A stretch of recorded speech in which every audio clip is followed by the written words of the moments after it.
de hoje, depois do break. E eu quero aproveitar esse tempo que nós temos, porque na semana que vem nós vamos voltar nesse assunto. Eu preciso ter certeza que vocês entenderam e que a coisa está pelo menos familiar na mente de vocês. Diga. Claro. Pastor Jorge Barros, irmãos, de Washington. Vizinho do Obama.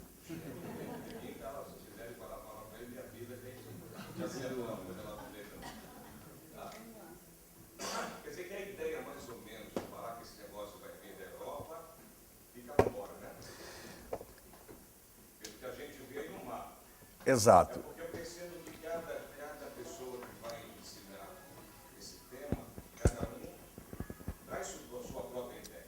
Uhum. A tendência é sair dessa parte aí. Os que dizem que vêm da Europa, eles usam alguns textos isolados, que quando isolados, eles realmente dão o significado que eles querem dar, quando você isola. Por exemplo, na visão da estátua, quando chega lá nos dedos, que a Bíblia diz que nos dias daqueles reis se levantaria um que governaria a terra, eles alegam o seguinte: bom, ferro é Roma, então nos dias do governo de Roma, a sede de Roma é na Europa. Sendo assim, dentro do Império Romano é que está, digamos assim, a conexão para o anticristo. Aí vai em cima do Papa. Alguns levam para o Papa, outros não, mas eles usam a União Europeia. Tem gente que dá vida por essa teoria. O meu ponto de vista é o seguinte: deixa eu explicar para vocês duas coisas. Número um, é que por ser pré-milenista, pré-tribulacionista, o meu sistema de estudar a Bíblia é interpretando ela o mínimo possível. Esse é o meu estilo, tá? Quanto menos eu precisar interpretar, menos risco eu corro de errar. Porque o risco de errar acontece quando eu interpreto. Essa profecia diz isso, então eu acredito que é isso e aquilo. Quando eu interpreto, é aí que eu corro o risco de errar. Então eu aprendi a estudar a Bíblia interpretando ela o mínimo possível. Essa é a fórmula mais complicada, por quê? Porque você precisa de mais tempo para estudar a Bíblia. Então você vai ter que ler o livro de Daniel muitas vezes até você se familiarizar com todas essas profecias. Tá bom? Então, sendo assim, qual é o raciocínio que eu estou te conduzindo? Eu vou te dar a palavra. Eu estou te conduzindo para o raciocínio textual. Olha, esse texto diz isso. Agora olha o que esse texto diz aquilo. Esse texto diz assim e aquele texto diz assado. Estou levando você para o raciocínio textual que eu sigo. Está entendendo? E aí nós fazemos a dedução em cima daquilo que esses textos em conjunto dizem. Por isso que eu estou mostrando esse funil no livro de Daniel. Que começa lá e vem afunilando, afunilando, afunilando, até me sobrar o território de Seleuco. Já que um vai eliminando o outro, e ele vai invadir o Egito. Então a gente vai por eliminação. Diga, pastor Jorge. Explica para alguns, eu pergunto, pastor, se alguém sabe ou não sabe, uma classe. O senhor, no caso, o senhor vê na pessoa pré-milenar. Pré-milenista. Pré-milenista. Pré também. Tribulacionista. Não sabem porque nós tivemos uma aula inteira disso. Nós tivemos uma aula inteira disso. Ninguém brigou, não. Ninguém brigou e ninguém faltou o curso. Ninguém deixou de vir. Ninguém desistiu. Muito bem. Cada um tem... Exato. Mas, bem, então nós vamos prosseguir aqui. Bom, na semana que vem, quando nós continuarmos analisando o texto, nós vamos reconectar o seguinte pensamento. Se você for capaz de desenvolver um mapa do livro de Daniel na sua mente, esse é o ponto em que você chega quando as profecias do livro estão claras na sua mente. Tá? Não me refiro aos todos os detalhes das profecias, mas é quando você olha para os capítulos do livro de Daniel mentalmente e você sabe exatamente o que está acontecendo lá. Capítulo 1, a chegada de Daniel decide não se contaminar. Capítulo 2, a visão da estátua. Capítulo 3, Nabucodonosor constrói a estátua. Capítulo 4, ele tem a visão da árvore. A árvore é cortada, Nabucodonosor fica doidão, volta 7 tempos depois e é restituído no seu trono. Nessa visão, a mente é mudada de homem para animal. Tá? By the way, quando essa suposta mudança acontece, que na verdade é uma mudança, só que no reino espiritual, você percebe a mudança na atmosfera. Tanto que no capítulo 6, que já é Pérsia, por isso que a coisa não está cronologicamente conectada, no capítulo 6, Daniel é lançado na cova de leões, que é história, mas que é também simbologia profética, tá? Porque leão é Babilônia. Apocalipse 17, o mundo está corrompido pela Babilônia. Então nós vivemos numa cova babilônica, numa cova de leões. Isso é profético, é uma visão profética, tá entendendo? Então, você não escolhe nascer num planeta dominado pelo espírito babilônico. Você não escolheu, você nasceu e descobriu que esse planeta está dominado por um espírito babilônico. Mas você pode não ser contaminado por esse espírito babilônico e os leões podem estar à sua volta e eles não vão ter o poder de tocar em você. Porque o diabo anda ao derredor, bramindo como leão. Por que não como qualquer outro bicho? Por que tem que ser como leão? Porque o simbolismo está lá atrás. Está entendendo? E o simbolismo é que esse planeta é corrompido pelo espírito babilônico. Esse é a cabeça, é ele que corrompe a terra. Tá? Então nós temos, deixa eu voltar, no capítulo 4 a árvore, temos essa situação, capítulo 5 temos a fornalha, né? Os Sadraque, Mesaque e Abednego lançados lá dentro, são salvos da fornalha. Capítulo 6, Daniel lançado na cova de leões. Capítulo 7 vem a visão dos animais, são introduzidos 4 animais, que representam as 4 nações, as mesmas nações do capítulo 2. Capítulo 8 aparecem os 2 animais extras que aparecem como terceiro simbolismo da Grécia e da Pérsia. Capítulo 9 vem as 70 semanas. Capítulo 10 é uma preliminar do 11, que Daniel fala da visão, que não restou força quando ele teve aquela visão, aquela história toda. No capítulo 11 vem a explicação do Reino do Norte e Reino do Sul, que são esses 2 reinos aqui, Norte e Sul. Porque o centro é Israel, é sempre a partir de Israel, capítulo 11. E o capítulo 12 vem o fechamento, quando o anjo vem dar algumas explicações para Daniel. Se você conseguir manter esse mapa na sua mente do livro de Daniel, você já terá uma compreensão panorâmica do livro de Daniel. Em segundo lugar, o que você precisa fazer é ler essas profecias desarmado, sem pré-julgamento, deixar que cada profecia fale por si mesma. A Bíblia interpreta-se a si mesma. Você só não pode ter preguiça para estudar profecia. Quando você está no campo das profecias, você não pode ter preguiça. Você tem que ler. Pergunta lá à minha esposa que ela vai te falar quantas horas eu leio, às vezes por noite, que horas que eu vou dormir, às vezes. Essas coisas são complicadas. Eu já sei tudo isto, mas essa noite eu fiquei a madrugada inteira acordada, lendo, relendo, olhando tudo de novo. Então dá trabalho, você precisa ter disposição para isso. Entendeu? Porque se você não tiver disposição para ler isso exaustivamente, você vai ter que interpretar mais. Quanto menos você conhece do texto, mais você vai ter que interpretar. Quanto mais você conhece do texto, menos você precisa interpretar. Porque você só tem que conectar os textos. Olha, aqui diz assim, esse diz assim, esse diz assim, esse simbolismo aqui. Porque a própria Bíblia vai se explicando. Ó, o ouro é você, Nabucodonosor. O próximo reino é a prata. A Bíblia está se explicando, não tem que explicar nada. Só tenho que lê-la o suficiente para chegar nessas explicações. Claro que um curso desse ajuda, você ouvir alguém que já passou por essas etapas, logicamente que vai ajudar. Mas eu estou dando para você a rota de como entender esse tipo de livro e não se apavorar.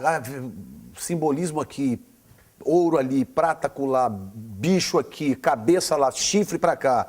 Isso tudo parece que vai apavorando a pessoa. Não, calma, chill out. Sabe, fica tranquilo. Leia com tranquilidade, porque a própria Bíblia que está apresentando o problema, ela mesma dá a solução do problema. Esse é que é o belo da Bíblia. Diga comigo, a Bíblia interpreta-se a si mesma. Amém, gente? Muito bem. Vamos voltar para a sua apostila. Eu vou deixar o mapa aqui, porque ele vai te ajudar.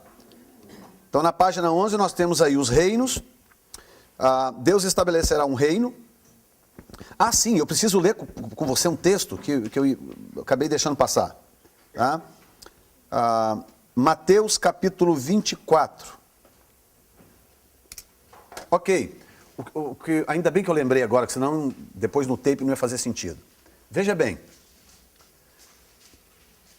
Lembra que eu falei dos preteristas? Eu não vou, talvez não sei quem lembraria. Quem lembra o que é preterista? Alguém lembra? Não lembra. Então, preterista é aquele que olha para as profecias bíblicas como se elas todas já tivessem se cumprido no passado. Tá? Então, eles arranjam uma explicação para tudo que está nas profecias com alguma coisa que aconteceu no passado. Então, o que é que os preteristas dizem quando eles leem profecias como capítulo 8 e 11 de Daniel? Quando fala da abominação, da desolação, né? A abominação do templo, destruição do povo, aquela história toda, o chifre pequeno que vai governar e etc e tal. Eles falam assim, isso tudo já se cumpriu. Tem gente que não acredita que haverá um anticristo. Não acredita. Porque acredita que essas profecias todas já se cumpriram lá atrás. Por quê? Porque em torno de entre o segundo e o primeiro século antes de Cristo, portanto 160, 170 antes de Cristo, dentro desse território se levantou um imperador chamado Antíoco Epifanes, ou Epifânio, é a mesma coisa, Antíoco Epifanes, ou Epifânio, sobre o território de Seleuco. E ele participou dessa história profética do capítulo 11, guerreando contra o Egito, essa história toda, o território de Ptolomeu, e ele exerceu domínio sobre Israel. E ele realmente dessacrou o templo em Israel, em Jerusalém, sacrificou um porco sobre o altar, o que é abominável no judaísmo. Tá? E aí os preteristas dizem, gente, isso já aconteceu, o Antíoco Epifânio já fez tudo isso já é passado, esquece, vocês estão procurando o chifre na cabeça de cavalo.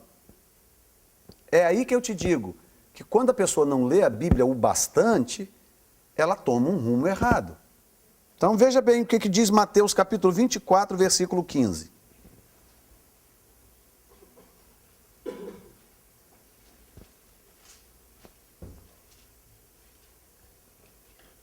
Mateus 24, 15. Quando, pois, virdes que a abominação da desolação de que falou o profeta Daniel está no lugar santo, quem lê, que entenda. Então os que estiverem na Judéia, fujam para os montes. Olhem para mim aqui. 160 anos depois de Antíoco Epifanes, Jesus ainda está tratando a profecia como não cumprida. Quando vocês ouvirem falar da abominação da desolação da qual falou o profeta Daniel, corre para os montes. Então eu não posso pegar Antíoco Epifanes, por mais tipológico que ele seja do anticristo, e achar que ele cumpriu todas as profecias.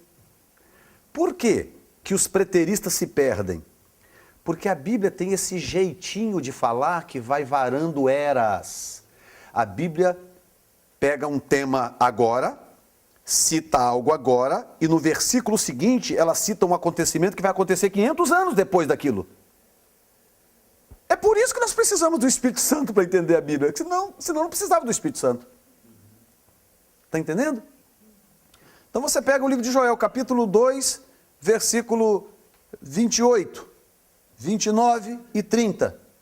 Aquilo ali é um mistério, por quê? Ele cita o derramamento do Espírito de Atos, capítulo 2, e aí cita o acontecimento do Apocalipse, a lua em sangue, o sol escurecendo, até que venha o terrível dia do Senhor. Ele cita duas coisas como se estivessem perfeitamente conectadas, mas já estão separadas por pelo menos 2000 anos.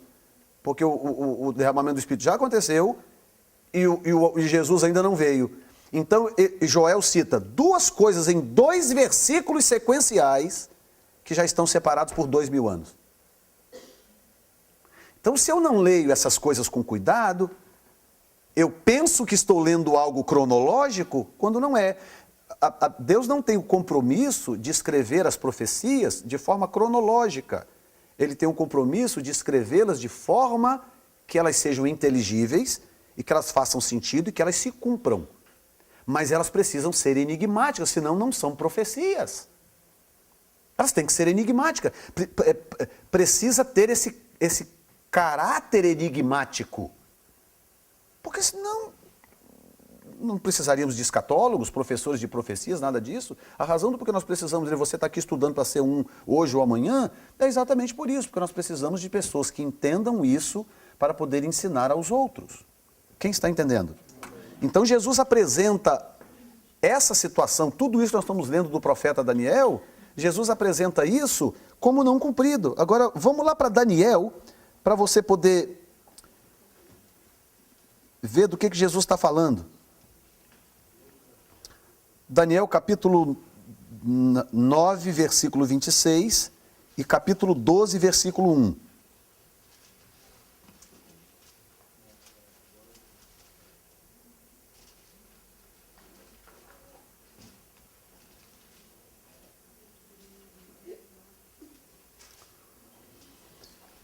Então eles querem colocar isso aqui cumprindo tudo no Antíoco Epifanes. E depois das 62 semanas será tirado o Messias e não será mais. E o povo do príncipe que há de vir destruirá a cidade e o santuário, e o seu fim será como uma inundação. Até o fim haverá guerra e estão determinadas assolações. E ele firmará um concerto com muitos por uma semana, e na metade da semana fará cessar o sacrifício e a oferta de manjares, e sob as asas da abominação virá o assolador. E isto até a consumação, e o que está determinado será derramado sobre o assolador. Agora capítulo 12.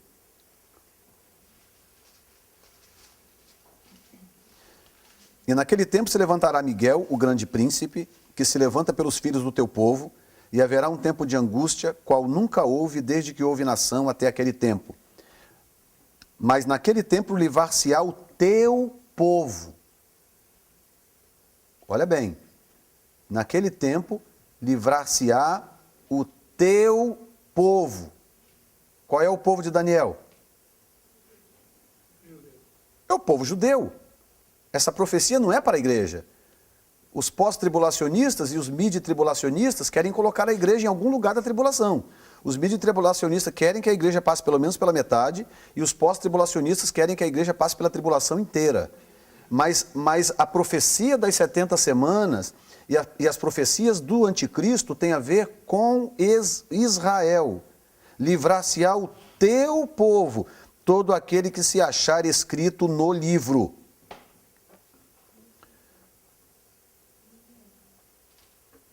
Escrito no livro. E muitos dos que dormem no pó da terra ressuscitarão, uns para a vida eterna. Olha, aqui está claramente o que eu acabei de falar. E muitos dos que dormem no pó da terra, os pós-milenistas, creem que há uma ressurreição só. Salvos e não salvos, todo mundo ressuscita ao mesmo tempo e é julgamento para todo mundo. Baseado em quê? Baseado nisso aqui que eu estou lendo. Eles se baseiam nesse versículo aqui. E muitos dos que dormem no pó da terra ressuscitarão. Uns para a vida eterna, outros para a vergonha eterna. Ó, tá vendo? Todo mundo ressuscita ao mesmo tempo. É isso que o texto está dizendo? O texto está dizendo que todos vão ressuscitar ao mesmo tempo? Não, o texto está dizendo que tem duas ressurreições. O texto não está dizendo quando. Está entendendo? Ou seja, numa mesma frase, nós temos aí, no mínimo, 1007 anos de diferença. No mínimo. Porque a grande ressurreição acontece no arrebatamento da igreja e a outra ressurreição só no final do milênio para o julgamento eterno. Então, numa mesma frase, num mesmo versículo, a Bíblia está juntando dois acontecimentos com 1000 anos de diferença. Eu tenho que ler com cuidado. Versículo 3. Os sábios, pois, resplandecerão como o resplendor do firmamento. E os que há muito ensinam a justiça, olha aí por que você está fazendo curso, refulgirão como as estrelas, sempre e eternamente. Por que a recompensa para quem ensina é tão grande? Porque é tão difícil. porque é tão difícil chegar lá. Então a recompensa é grande. Vira para o seu vizinho e fala, não desista. Fala para ele, continua fazendo cursos. Continua lendo a Bíblia. Não desista. Verso 4, e tu, Daniel, fecha estas palavras e sela este livro, até ao fim do tempo. Até ao fim do tempo. Muitos correrão de uma parte para outra, olha aí, eu e você, e a ciência se multiplicará. Graças a Deus, né? Nós fomos muito beneficiados pela multiplicação da ciência. E eu, Daniel, olhei, e eis que estavam outros dois, um desta banda à beira do rio, e o outro da outra banda à beira do rio. E ele me disse ao homem vestido de linho, que estava sobre as águas do rio, que é Jesus. Que tempo haverá até o fim das maravilhas? E ouvi o homem vestido de linho, que estava sobre as águas do rio, quando levantou a sua mão direita e a sua mão esquerda ao céu e jurou por aquele que vive eternamente.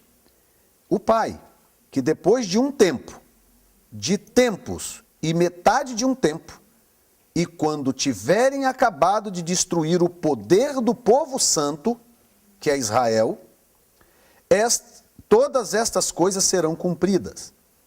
Eu, pois, ouvi, mas não entendi. Por isso eu disse, Senhor meu, qual será o fim dessas coisas? Tipo assim, para de fazer jogo duro, fala logo, né? E ele disse, vai, Daniel, porque estas palavras estão fechadas e seladas até ao tempo do fim. Aí esse tempo do fim também é outra coisa a ser discutida. Porque o tempo do fim na Bíblia tem dois significados para tempo do fim. O primeiro significado é que o tempo do fim começa com a ascensão de Cristo. Começa o tempo do fim. Porque é a dispensação da graça, quando Cristo vai tratar com a igreja e vai levar a igreja. Portanto, ao retirar a igreja, começa a relação dele com Israel. Volta de novo, retoma a relação dele com Israel, o tratamento dele com Israel. Então, esse período da graça é chamado de tempo do fim. A segunda interpretação é que o tempo do fim são realmente os dias do fim. Esses dias que nós estamos vivendo, os dias finais, que vai desembocar na grande tribulação com o arrebatamento da igreja. Se der tempo, não é esse o propósito do curso, mas se der tempo até o final, se nós cobrirmos bem cobertos os dois livros, no final eu vou falar especificamente sobre o arrebatamento da igreja para poder esclarecer algumas coisas, pode ser que ajude. Tá? Mas essas duas interpretações para o tempo do fim. Falei, Daniel, chega de conversa, sela o livro. Muitos serão purificados, embranquecidos e provados, mas os ímpios procederão impiamente, e nenhum dos ímpios entenderá, mas os sábios entenderão. Fala para o seu vizinho, você é sábio. Bom, você está entendendo o livro de Daniel, você é sábio. Diga, varoa. O que significa isso aqui? Um tempo, dois tempos, metade de tempo? Todo mundo acredita que tem a ver com os 3 anos e meio da segunda parte da tribulação. Que a expressão tempo aí tem a ver com anos. 1 ano, 2 anos e metade de 1 ano. A minha versão já diz aqui. Exato. Né? Que inclusive os midi-tribulacionistas, eles pegam textos isolados assim. Porque como Jesus fala da tribulação daqueles dias, e depois ele fala de uma grande, capítulo 24 de Mateus, uma grande tribulação como nunca houve nem jamais haverá. Então ele divide em 2 períodos. Então, os primeiros 3 anos e meio seria de tribulação, e os o último período de 3 anos e meio seria uma grande tribulação. Então, eles dividem os 2 períodos e dizem, a igreja estará aqui durante os primeiros 3 anos e meio. O problema com essa noção é falta de apoio textual. Eu não encontro texto bíblico para apoiar isto. Não tem. Por exemplo, o princípio de dores termina no versículo 8 do capítulo 24 de Mateus. Versículo 9 começa já a tribulação. A igreja não é citada em nenhum momento. Tá? João é arrebatado no capítulo 4 do livro de Apocalipse. Acredita-se que o arrebatamento está ali. A igreja é citada até o fim do capítulo 3. Dali para frente a igreja não é citada mais. Em nenhum desses textos de Daniel, a Bíblia deixa qualquer brecha de dúvida de que esse povo que ele está falando não seja o povo judeu. Então, por falta de apoio textual, eu tenho que crer que a igreja é tirada antes, a igreja é arrebatada antes. E a segunda explicação é o que Paulo fala, ou como Paulo apresenta a relação entre a igreja e o povo de Israel. Ele trata como dois povos diferentes, debaixo de duas alianças diferentes e proprietários de dois evangelhos diferentes. Israel, o evangelho do reino, a igreja, o evangelho da graça. Se são dois povos diferentes, duas alianças diferentes, dois evangelhos diferentes, por que Deus ia misturar esse povo exatamente na grande tribulação? Durante o período que Deus tratou com Israel, Deus não deixou a igreja nascer. Quando a igreja nasceu, Deus parou de tratar com Israel. Não é muita coincidência? Coincidência demais. Então qual é a lógica? Que Deus volte a tratar com Israel quando a igreja for tirada. Essa é a lógica do raciocínio. Que é a história da mulher cananeia. Quem lembra da parábola da mulher cananeia? Não é parábola, né? A história da mulher cananeia. Jesus está caminhando, cercado de judeus. De repente vem uma mulher gentílica, cananeia, gritando: Senhor, tem misericórdia que minha filha está endemoniada, está muito doente, endemoniada. Jesus ignora. Jesus não respondeu palavras. E ela vem gritando, e aí os discípulos se aborreceram com aquilo. Senhor, despede essa mulher, ela está gritando aí, está atrapalhando o culto. Eu não fui enviado senão as ovelhas perdidas da casa de Israel. Ou seja, é o tempo de vocês, dos judeus. Só que a mulher é muito insistente. E a mulher é humilde. Vem e se joga aos pés dele. Quando ela se joga aos pés dele, abre-se um parêntese na história. Essa é a história, esse é o tempo da igreja. Porque quando ela se joga, pronto, ali ele não vê mais os judeus. Para o tempo, ele abre um parêntese, enquanto ele não resolve o problema da mulher, ele não se volta para os judeus. Esse parêntese da mulher cananeia é o tempo da graça. Então ele tem que resolver primeiro o problema dessa mulher cananeia, que é a igreja, libera ela para ir embora para casa com o problema resolvido, aí ele se volta para Israel para terminar de resolver a pendência que ele tem com Israel. Quem está entendendo? Amém. Por isso que o capítulo 9, Daniel capítulo 9,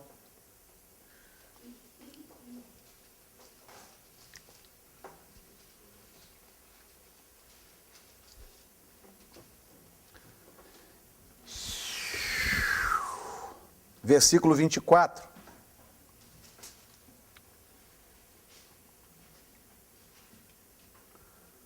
Daniel 9, 24. 70 semanas estão determinadas sobre quem? Sobre o teu povo e sobre a tua santa cidade. Não é Nova York, não é Londres, não é Valadares, I'm sorry. Sobre o teu povo, não é Colatina, Fabiana, você acredita? Quem sabia que Colatina é a segunda cidade mais sagrada do mundo? Primeiro Jerusalém, depois Colatina.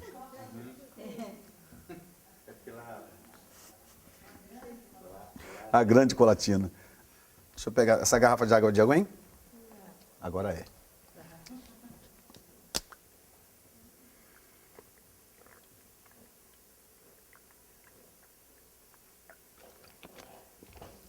Setenta semanas estão determinadas sobre o teu povo e sobre a tua santa cidade. Para quê? Deus faz tudo com propósito. Para quê, Senhor? Para extinguir a transgressão e dar fim aos pecados, expiar a iniquidade, não é espiar pela greta não, é eliminar, expiar a iniquidade, trazer a justiça eterna, selar a visão e a profecia e ungir o santo dos santos. Então essas 70 semanas têm 6 razões para existir. É um tempo, é um período na história, um tempo que Deus tem com o povo de Israel para cumprir com esses 6 propósitos. Aí ele começa dizendo, sabe e entende desde a saída da ordem para restaurar e para edificar Jerusalém. Jerusalém é sempre o ponto de partida do raciocínio.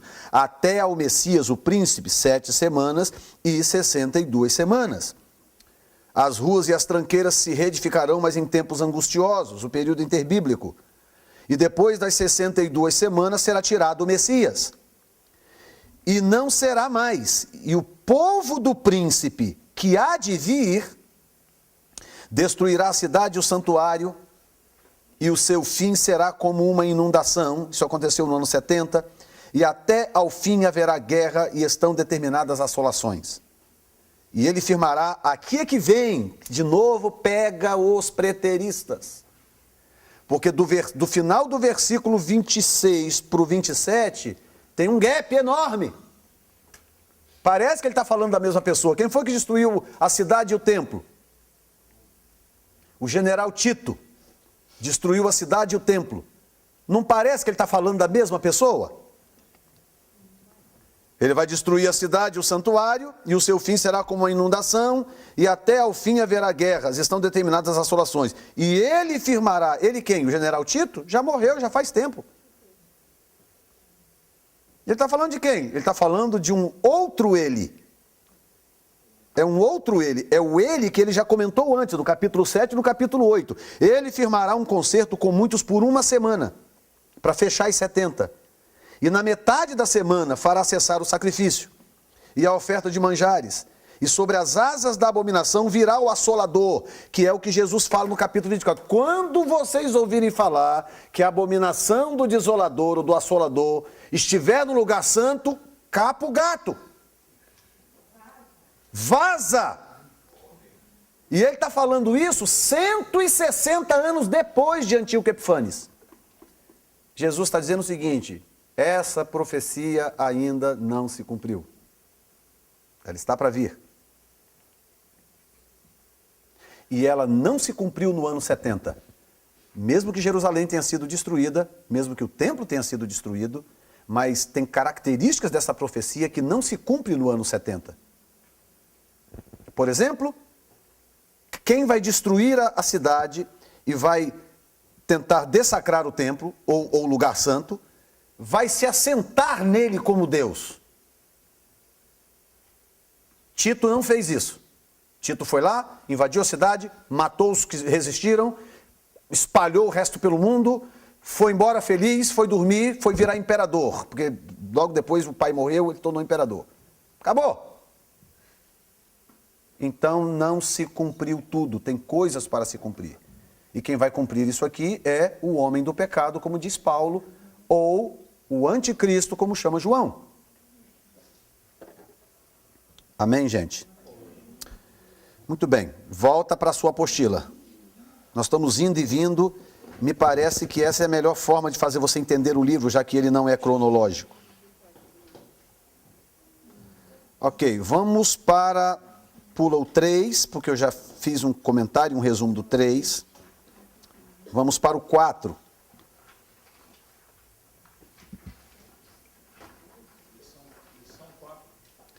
Lição 5, capítulo 4.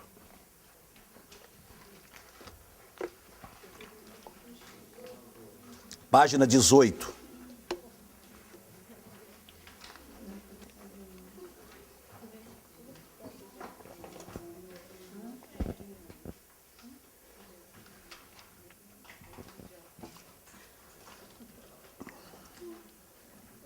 O capítulo 4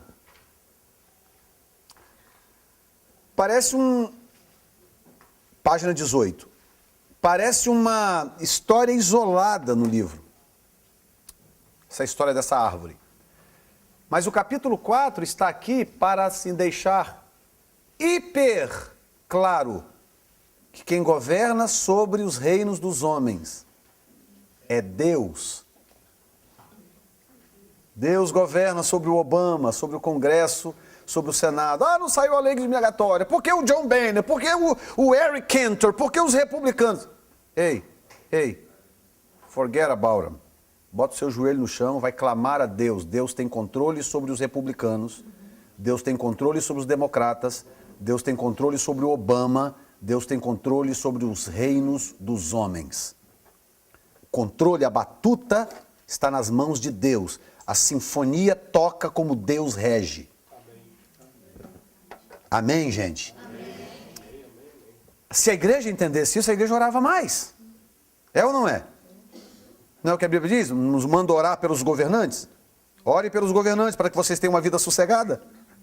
A Bíblia diz isso claramente, com todas as letras. E a gente faz de conta que não sabe. Aí quer ir para a rua com bandeirola, não sei o que lá, protestar. Eu não sou contra, você é cidadão, é um direito seu de cidadão. Mas eu garanto uma coisa, você nunca vai me ver na televisão com uma bandeirola na mão em algum lugar, em cima de um furgão, com a bandeirinha gritando, protestando, nada, nunca.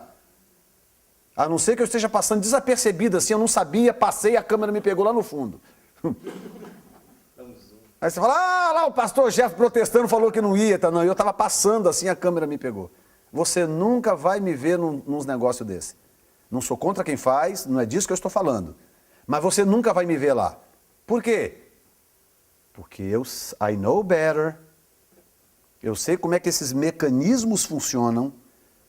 Você ora a Deus e Deus aperta o botão e a coisa acontece. É assim que funciona.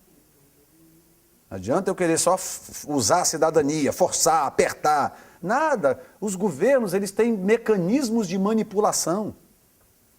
O que deu essas manifestações do Brasil? Nada. A Dilma continuou no mesmo lugar, o PT continuou roubando do mesmo jeito, os estádios estão lá e 32 bilhões de dólares para fazer uma Copa que nos outros países custou entre 8 a 12 bilhões. O Brasil, 32 bilhões de dólares. Ainda não, ainda tem mais ainda. Então pronto. Então, é isso que eu estou mostrando. Então não adianta, a solução não está só aí. Tá? Eu reconheço os mecanismos da democracia, mas não está aí. O capítulo 4 existe para isso. Para mostrar que se Deus é capaz de pegar um rei da magnitude de Nabucodonosor, que você não tem ideia do que é um rei com o poder que tinha um rei daquela época. Você viu o rei Carlos falando na televisão, abdicando do trono? Aquilo é um boneco, aquilo é um pinguim de geladeira, aquilo não é rei coisa nenhuma. Rei é o que tinha naquela época, que o cara olhava para você, não gostava da sua cara, falava, vai e corta a cabeça desse camarada aí, não quero vê-lo nunca mais, já arrastava você para fora do palácio, na escadaria mesmo lá fora, já cortava a sua cabeça, rolava a escada abaixo e acabou. Porque o rei era Deus. Agora, se Deus é capaz de pegar um rei como Nabucodonosor e quebrar a espinha dele, igual ele fez no capítulo 4, a ponto do rei voltar depois e dizer, eu louvo, glorifico e exalto ao Deus de Daniel, porque o seu reino é realmente eterno e ele governa sobre os reinos do mundo. Nabucodonosor. E tudo isso está aqui, a grandeza de Deus, do versículo 1 ao 3. Depois, o sonho do versículo 4 ao versículo 18. Aí você tem, esse sonho difere daquele do capítulo 2, porque Nabucodonosor o conta aos sábios. Mas nem assim eles conseguem dar a interpretação. O primeiro ele pediu para contar o sonho, agora ele mesmo contou o sonho. Do versículo 8 e versículo 9, Nabucodonosor não tinha sido completamente curado do seu politeísmo, mas parece reconhecer o Deus de Daniel como maioral. Depois que seus próprios sábios fracassaram na interpretação, ele manda chamar Daniel. Né? Versículos 10 a 12, ele apresenta o sonho. Sonhou com uma árvore forte, grande, que estava no lugar proeminente, e cujos galhos atingiam os confins da terra. Era agradável de se olhar, seu fruto era bom de se comer, e a sua sombra dava proteção às bestas do campo e às aves do ar. Aí vem um vigilante, um anjo, versículo 13 e 14, um santo que descia do céu, veio. Ele mandou que a árvore fosse abatida, os galhos e as folhas cortados, e o seu fruto espalhado. Agora vamos lá do versículo 15 para frente no texto.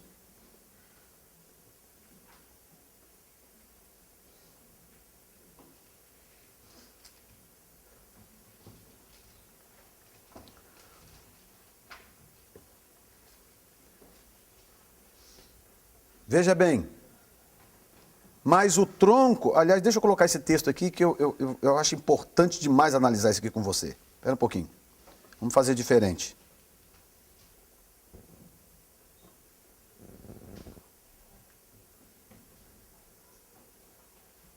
(15), né?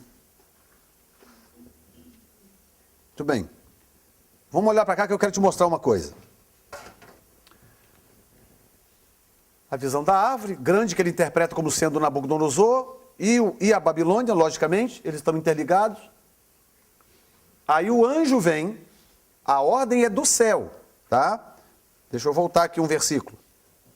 A ordem é do céu, versículo 13.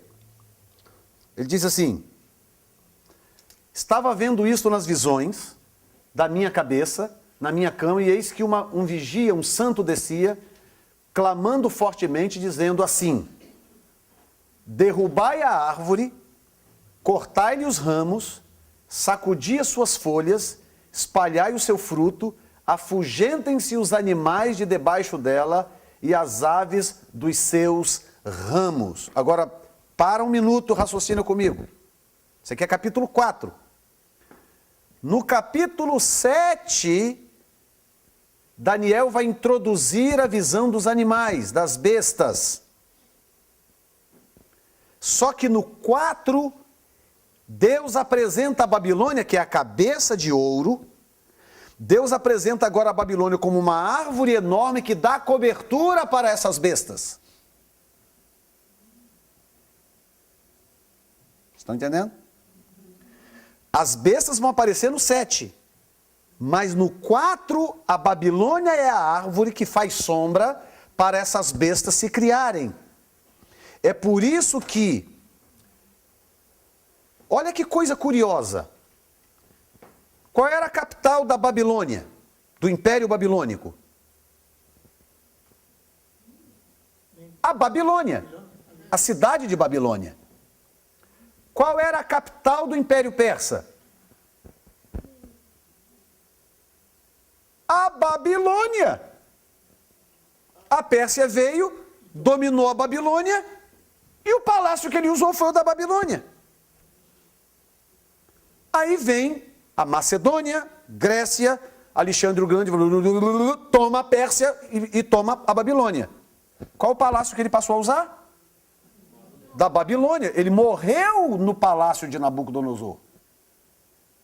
O que a história conta, que ele teve uma bebedeira, com uma crise de malária, e ele morreu com 32 anos e 11 meses, antes de completar 33 anos, ele morreu no palácio de Nabucodonosor, na Babilônia. Ué, esses reinos não têm capitais? Eles não têm sede? Todo mundo quer vir e fazer a sede na Babilônia? Você não acha isso estranho, não? Não é estranho por causa da visão. A visão já está dizendo: essa árvore é grande e tal, o seu fruto é tremendo e tal, e debaixo dela as bestas todas descansam.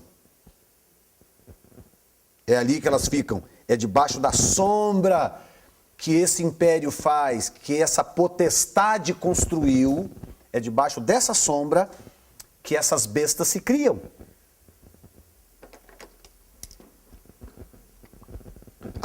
Afugentem-se os animais de debaixo dela e as aves dos seus ramos. Agora veja bem. Mas o tronco com as suas raízes deixai na terra. Diga comigo, mas o tronco com as suas raízes deixai-a na terra. E essa ordem veio do céu. A ordem do céu veio: corta a árvore. mas deixa o tronco e a raiz. Por que é para deixar o tronco e a raiz? Tem que ter uma razão, é ou não é? O que acontece quando você poda uma árvore, mas deixa a raiz na terra? O que acontece? Ela volta a brotar de novo. Então agora quer ver que coisa interessante? Apocalipse 17. Dá uma pausa aí, vai lá em Apocalipse 17 de novo.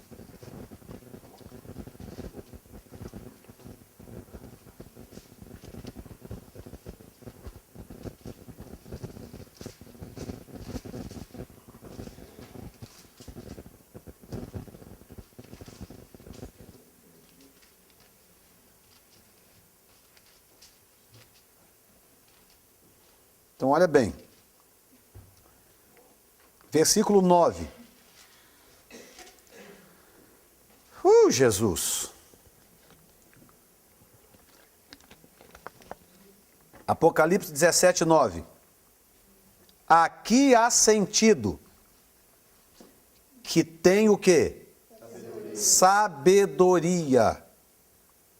As 7 cabeças são 7 montes, sobre os quais a mulher está sentada, e são também 7 reis, 5 já caíram, um existe, que era o romano, outro ainda não é vindo, que era o otomano, que ia suceder Roma, e quando vier, convém que dure um pouco de tempo.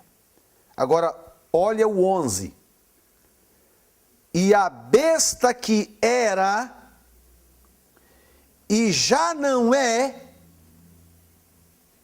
ela também o 8º.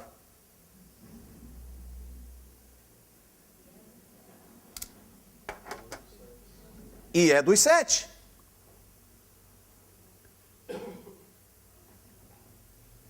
Mas o tronco com as suas raízes deixai-a na terra, e com cadeias de Roma e de Grécia, na erva do campo, e seja molhado do orvalho do céu, e a sua porção seja com os animais na grama da terra.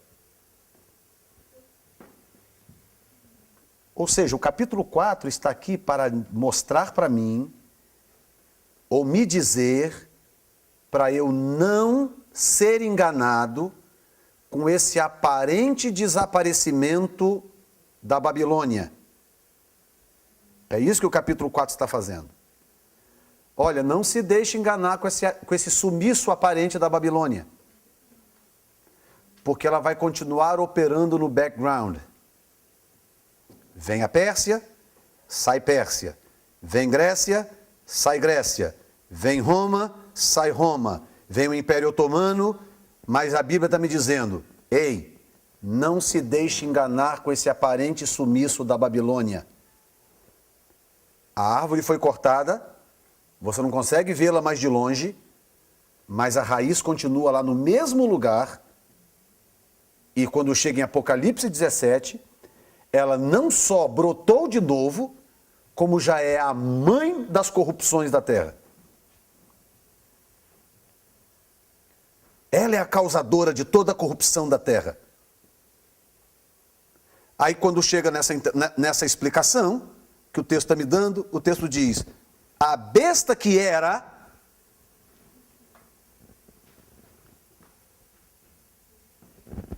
e já não é, porque ela sumiu, já foi cortada, desapareceu, a besta que era, e já não é, ela volta, porque ela é o 8º.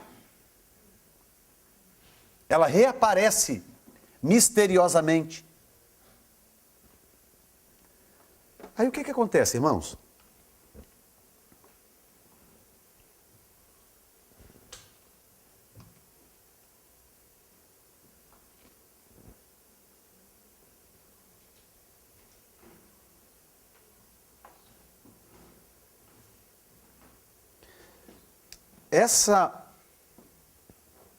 Essa árvore, quando ela é cortada, porque a coisa é para atender uma expectativa profética de Deus. Diga, Deus tem domínio sobre os governos dos homens. Pronto. Isso é para atender o propósito de Deus. Ele manda cortar a árvore, é uma árvore frondosa, manda cortar, cortou. Agora põe uma cinta de ferro e uma de bronze. E deixa ela lá. Não tem cinta de prata, que é a Pérsia, mas tem a cinta de bronze, que é a Grécia, e tem a cinta de ferro, que é Roma. Então, no ressurgimento da Babilônia, porque ela reaparece no capítulo 17, aí Deus faz guerra contra ela no capítulo 18, ela cai no capítulo 19, aí vem uma celebração tremenda quando ela cai. Já viu aquilo no Apocalipse? 3 capítulos. Tem 6 versículos no livro do Apocalipse para falar do milênio. 6 versículos. E tem 3 capítulos inteiros para falar da queda da Babilônia. 17, 18 e 19. Anuncia que a Babilônia corrompeu a terra, aí anuncia a guerra que Deus vai fazer contra a Babilônia, aí anuncia a queda dela no capítulo 19 e anuncia o júbilo no céu quando ela cai. Que bicho terrível é esse, meu Deus? Estão entendendo? Porque o que está acontecendo é que tem algo profundamente enraizado nos fundamentos da terra. Profundamente enraizado. Por exemplo, os demônios que vão arrasar com a terra na grande tribulação. Da onde que eles saem? Eles saem do Iraque, na Babilônia. Abre o abismo e eles saem do fundo do rio Eufrates. E eles destroem a terra. O que eles vão fazer na terra, eles vão matar 2 vezes 1/3 da população da terra. Se você quiser entender o tamanho da grande tribulação. A terra hoje tem 7 bilhões de habitantes. Divide isso aí por 3, dá 2,3. 2 bilhões e 300 milhões de pessoas vão morrer na primeira etapa. Pronto, aí cai para 4,7. 1/3 desse 4,7 morre de novo. 1,2. 1,2222222. De novo, mais 1 bilhão e 200 milhões de pessoas morrem na segunda etapa. Nós estamos falando de 3,7. 3 bilhões e 700 milhões de pessoas, Erli, vão morrer na grande tribulação. Quem é que vai causar esse estrago? 3 demônios que serão liberados do fosso debaixo do rio Eufrates. Babilônia.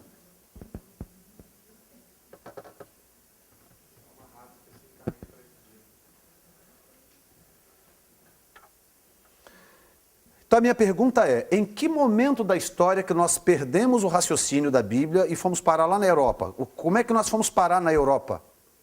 De querer que tudo se cumpra na Europa, está entendendo o raciocínio agora? Houve um momento que nós desviamos das profecias e fomos buscar cumprimento em outro lugar. Eu estou dizendo que a Europa não tem absolutamente nada a ver com isso? Claro que não, eu seria um estúpido, eu seria um louco se eu dissesse isso. Não tenho dúvida que a Europa tem um papel nesse negócio também, porque são 2 pernas com 5 dedos em cada pé. Então, dividiu. Uma parte Itália, outra parte Constantinopla. Uma parte Europa, uma parte Ásia Menor.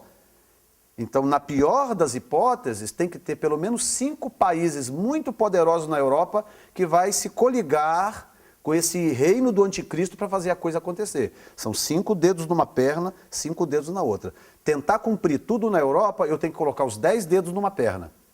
Tentar cumprir tudo no Oriente Médio, eu tenho que colocar os 10 dedos na outra perna. E não é, são 5 dedos numa perna, 5 dedos na outra perna. Eu tenho que considerar essa possibilidade. Fala. O senhor tinha falado do estudo, é porque eles interpretam só o Apocalipse 17. A maioria dos que segue essa vertente de que é o Papa, de que é pegam o mar, eles pegam as 7 colinas. Uhum. Então eles interpretam tudo em cima do Vaticano. Então por isso tem essa vertente que vai sair de lá e que é o Papa. Exatamente. E não é, inclusive eu vou fechar, eu tenho 5 minutos, eu vou fechar no próprio Apocalipse e mostrar para vocês que o anticristo vai destruir o Vaticano. Está no capítulo 17 aí, na sua Bíblia. O anticristo vai incendiar o Vaticano, está profetizado na sua Bíblia. Será que o Papa vai botar fogo no Vaticano? Acho que não. Então tem que ser outra pessoa. Tá? Então uma cinta de bronze e uma cinta de ferro, ou seja, o desdobramento é para o futuro. Porque bronze é Grécia, que ainda vem depois da Pérsia, e ferro é Roma, que ainda vem depois da Grécia. É desdobramento para o futuro. Tá?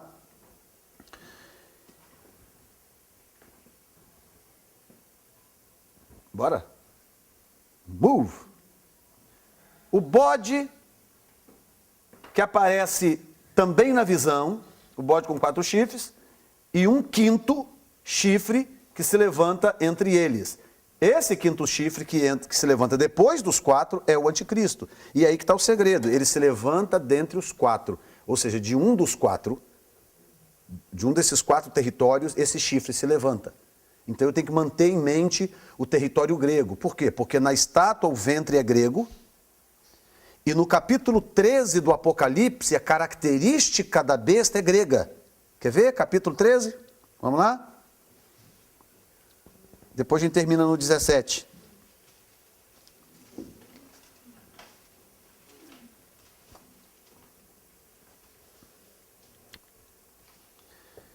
E eu pus-me sobre a areia do mar e vi subir do mar uma besta que tinha 7 cabeças. Por que 7 cabeças?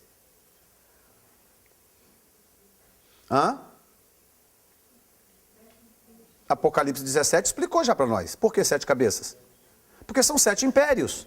Então essa besta que surge, ela surge com 7 cabeças, porque ela tem conexão com esses 7 impérios. Ela não está desconectada, ela não surgiu do nada. Ela tem conexão. 7 cabeças e 10 chifres. Por que 10 chifres?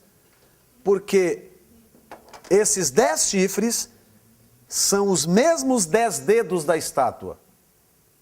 Então, na pior das hipóteses, nós vamos ter aí no tempo do fim 5 nações muito influentes na Europa, 5 nações muito influentes no Oriente Médio, e elas vão se coligar para um objetivo único, entregar o seu poder a um homem que vai controlar o sistema.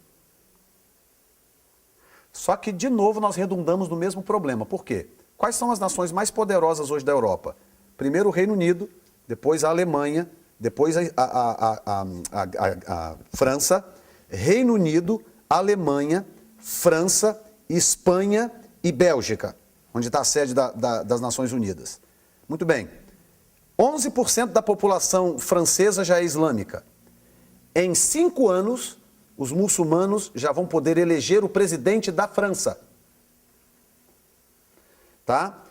11 milhões de muçulmanos do Reino Unido já, e eles têm uma média de 8 filhos por família. Enquanto que os ingleses têm um filho, 1,8 filhos em média por família. Tá? Eles têm 8 por família, em média. Tá? Milhões de muçulmanos na Alemanha, porque essa eleição agora passada na Alemanha, eles já elegeram representantes, deputados para a Câmara de Deputados, já tem lá islâmicos, porque eleitos por eles. Tá? Tem muçulmanos na Espanha, muçulmanos na Bélgica. Um pastor foi preso na Bélgica, minha sobrinha mora na Bélgica. Um pastor foi preso na Bélgica porque fez uma piada na rádio contra Maomé. Ele já saiu da rádio algemado. Preso na Bélgica. O que acontece? Nós estamos caminhando, se Jesus demorar a voltar aí mais 20, 25 anos, nós vamos ter uma Europa islâmica. Então, de qualquer maneira, a gente roda e cai no tacho de novo. Que o problema, ou boa parte do cumprimento dessas profecias está dentro do Islã.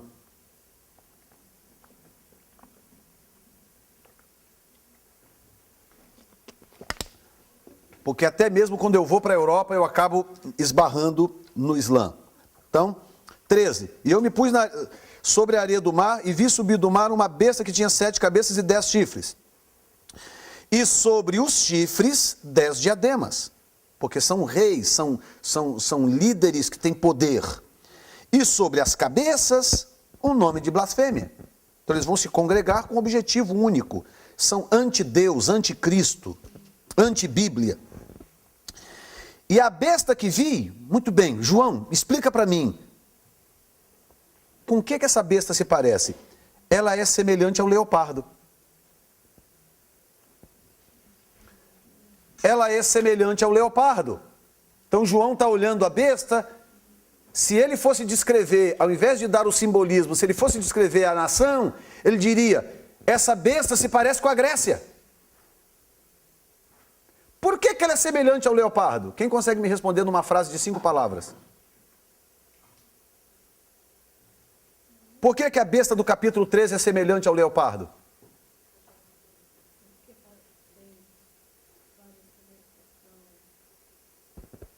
Porque é o lombo da estátua do Nabucodonosor. É onde vai ser gerado. Tá certo, tá certo. Tá certo também. Mas tem uma outra resposta que eu gostaria de ouvir. Por que ela se parece com o leopardo?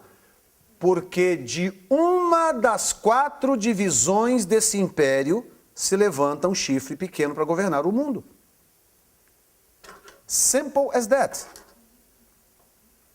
Capítulo 8 de Daniel, lembra? De uma delas se levantou uma ponta pequena que cresceu para o meio-dia, para o leste e para a terra formosa. De uma delas, da onde? Do território grego. Então eu estou vendo uma besta. Com o que ela se parece? Se parece com um leopardo. Agora, a coisa se complica em parte porque diz assim, a besta que vi era semelhante ao leopardo, mas ela tinha pés de urso. Então o leopardo é qual nação? E o urso? Pérsia. Então ele está dizendo, a besta que eu vi, ela sai do território grego, mas os pés é de urso. Então agora vamos entender, a Bíblia explica-se a si mesma, sim ou não?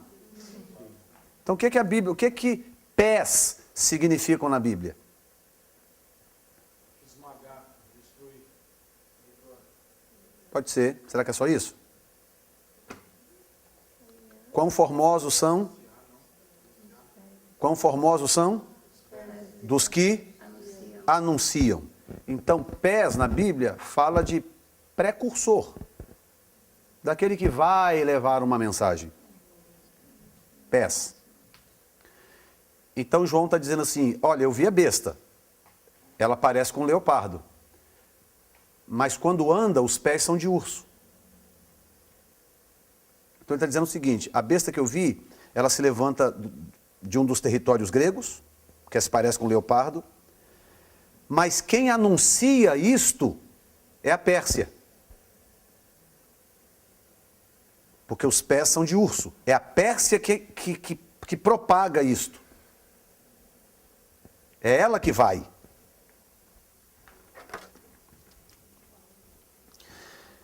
Os pés como os de urso e a boca como a de leão. De novo, a boca babilônica. A boca é babilônica. Por que a boca é de leão? Porque a boca fica na cabeça e a cabeça é de ouro. A cabeça é a Babilônia. A boca tem que ser de leão. Ia ficar estranho se a boca fosse outro bicho. Tem que ser de leão porque a boca fica na cabeça e a cabeça é a Babilônia. Agora, olha que coisa estranha. A boca como a de leão, e o dragão deu-lhe o seu poder e o seu trono e grande poderio.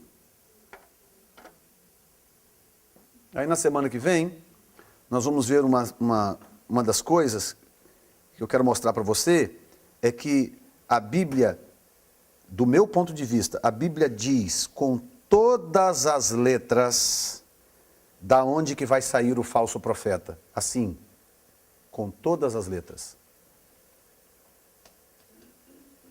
A Bíblia diz com todas as letras da onde que vai sair o falso profeta. Porque aí o pessoal que fica na dúvida, os que interpretam a coisa pelo ângulo dos mid ou pós-tribulacionistas, ou mesmo os preteristas, os que veem a coisa no passado, às vezes eles se confundem.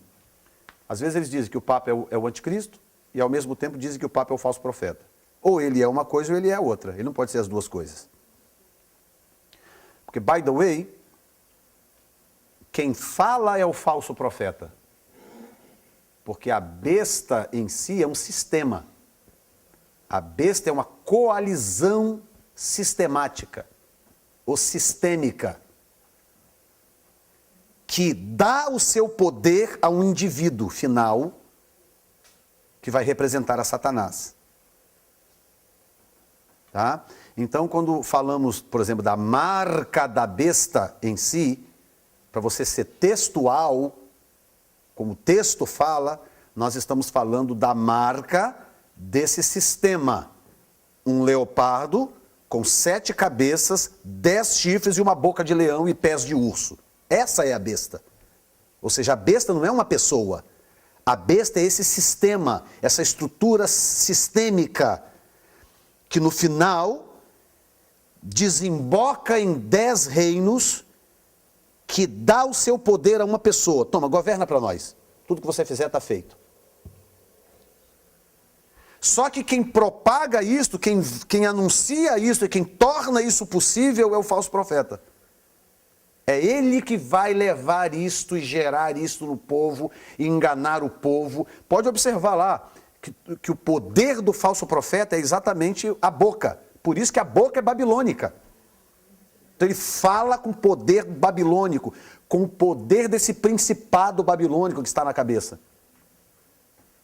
E ele fala com poder e autoridade porque ele está usando essas raízes milenares dessa árvore que está fincada no chão,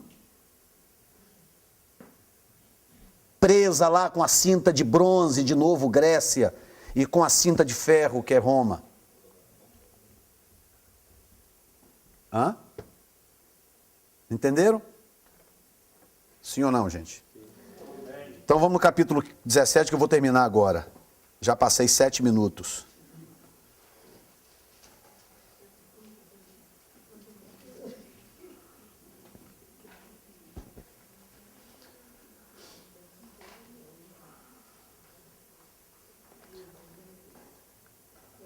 Do meu ponto de vista, a Igreja Católica aparece nessa profecia? Aparece. Eu vou mostrar para você o que eu acho que é o sistema religioso católico. Tá? Ela não é a Babilônia. A Babilônia em si, a Babilônia é muito mais complexo. Tá? Mas ela é a prostituta. Olha aqui. Vem mostrar-te-ei a condenação da grande prostituta que está sentada sobre muitas águas. Então, do meu ponto de vista, e eu não estou interpretando, eu vou mostrar para você daqui a pouco, que é o próprio texto que diz, do meu ponto de vista, o sistema católico é a prostituta, não a besta, a prostituta. E a prostituta está montada na besta. A prostituta está montada na besta. Ela está andando a cavalo na besta. Com a qual se prostituíram os reis da terra, e os que habitam na terra se embebedaram com o vinho da sua prostituição. Aí levou-me em espírito a um deserto, e vi uma mulher assentada sobre uma besta, de cor escarlate, que estava cheia de nome de blasfêmia, e tinha 7 cabeças e 10 chifres. O adventismo do 7º dia mata isso aqui, essa charada, em 2 minutos. Essa besta é a Igreja Católica e o anticristo é o Papa. Só que se você olhar mais para frente, o próprio texto vai contradizer isso. E a mulher estava vestida de púrpura e de escarlata. A mulher, esse é o sistema católico. Adornada com ouro, pedras preciosas e pérolas. O ouro está aqui, o que significa que a Babilônia está entranhada nela. Pérola, e tinha na mão um cálice de ouro cheio das abominações e da imundícia da sua prostituição. E na sua testa estava escrito o nome: Mistério, a grande Babilônia, a mãe das prostituições e abominações da terra. E vi que a mulher estava embriagada do sangue dos santos. De novo, a mulher é o sistema católico do meu ponto de vista. O sangue das testemunhas de Jesus Cristo. E via eu, maravilhei-me com grande admiração. E o anjo me disse, por que te admiras? Eu te direi o mistério da mulher e da besta, que atrás, a qual tem 7 cabeças e 10 chifres. Então a besta carrega a mulher. A besta que viste foi e já não é. Cadê o texto lá, lembra? Corta a árvore, mas deixa a raiz lá. A besta que viste foi e já não é. E há de subir do abismo. E irá à perdição. Ou seja, ela volta, ela vai voltar.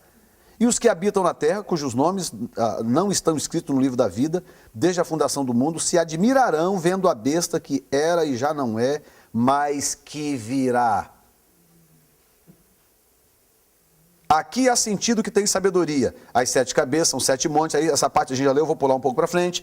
A besta que era já não é, os 10 chifres, que viste são 10 reis, que ainda não receberam o reino, verso 12, mas receberão o poder como reis por 1 hora, juntamente com a besta. Então, meu filho, vai ser uma dessas reuniões aí das Nações Unidas, não tem? Uma bela reunião dessa aí, pum, uma coisa acontece, eles vão e entregam na mão de alguém aquilo. Estes têm um mesmo intento e entregarão o seu poder e autoridade à besta, não à mulher, à besta. Estes combaterão contra o cordeiro e o cordeiro os vencerá. Diga comigo, novidade. Porque é o Senhor dos senhores e o Rei dos reis. Vencerão os que estão com ele, chamados eleitos e fiéis. Esses são os judeus. E disse-me, as águas que viste onde se assenta a prostituta, agora sim, vem o sistema católico de novo, são povos e multidões e nações e línguas. Bate.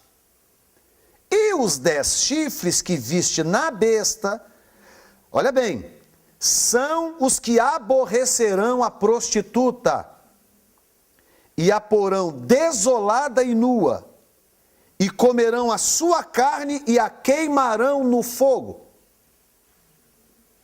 Vai chegar uma hora, meu filho, que esse casamento vai dar errado. Essa sociedade vai dar zebra. Porque é um jogo de interesses. Os dominantes do mundo, o sistema babilônico mundial, está usando o sistema católico enquanto interessa. Vai chegar uma hora que vai dar zebra. Aí o que acontece? Queimarão no fogo. Porque Deus, escuta isso, porque Deus tem posto em seu coração que cumpram o seu intento e tenham uma mesma ideia e que deem à besta o seu reino, até que se cumpram as palavras de Deus. E a mulher que viste é a grande cidade que reina sobre os reis da terra. A Bíblia interpreta-se a si mesmo. Então eu já sei aonde colocar o catolicismo nessa história. O catolicismo é a mulher, é a prostituta. Ela não pode então ser a besta. Ela é a prostituta. A besta é outra coisa. E vai chegar uma hora que vai dar zebra nesse relacionamento e a besta vai destruir a prostituta. Agora deixa eu contar para vocês, eu termino com esse testemunho. No final de 2012, o sonso do Papa Benedito, esse que renunciou, fez um comentáriozinho dizendo assim, que os ensinos de Maomé eram os responsáveis por boa parte da violência no mundo. Ele fez um comentáriozinho assim de cantinho de boca. Os jihadistas, os muçulmanos radicais, chegaram e disseram assim, se o Papa não retirar o que ele disse, nós vamos explodir uma bomba no Vaticano. Deram para ele tipo 30 dias. Se ele não for na televisão e retirar o que ele falou, nós vamos explodir uma bomba no Vaticano. Se fosse João Paulo II, ele ia até o fim, porque aquele era macho. Mas o Benedito era frouxo, tadinho. 2 semanas depois, estava o Benedito com aquela cara de jaca na televisão, dizendo: eu peço desculpa aos meus irmãos muçulmanos, porque eu não quis agredir a fé de vocês, somos todos irmãos, não sei o que lá, blá, blá, blá, blá, blá, blá, blá, blá. Foi na televisão e retirou o que diz, porque eles iam explodir uma bomba no Vaticano. A boa notícia é que não explodiram. A má notícia é que ainda vão. Vai chegar o dia que eles vão fazer isto, porque Deus colocou no coração deles que façam isso, porque Deus quer punir a prostituta também. No final das contas, todos serão punidos e a vitória será, como sempre, do Cordeiro e daqueles que estão com ele. Dá um aplauso ao Senhor.